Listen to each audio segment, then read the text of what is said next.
কোটচাঁদপুরে পরিত্যক্ত অবস্থায় আগ্নেয়াস্ত্র উদ্ধার। বিস্তারিত থাকছে সুলতান আল এনামের প্রতিবেদনে।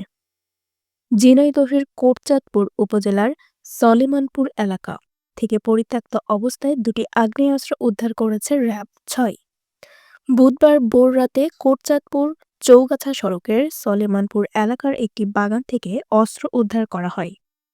র্যাব ৬ সিপিজি-২ ঝিনাইদহ ক্যাম্পের কোম্পানি কমান্ডার মেজর মেহেদী ইমরান সিদ্দিকী জানান, আইনশৃঙ্খলা পরিস্থিতি স্বাভাবিক রাখতে নিয়মিত বিভিন্ন এলাকায় অভিযান চালাচ্ছে র্যাব।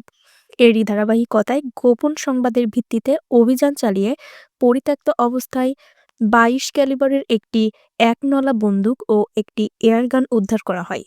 এ ঘটনায় আইনগত ব্যবস্থা গ্রহণের জন্য উদ্ধারকৃত অস্ত্র কোটচাঁদপুর থানায় সোপর্দ করা হয়েছে। আরও বিস্তারিত জানতে চোখ রাখুন জাতীয় দৈনিক অভয়নগর পত্রিকায়।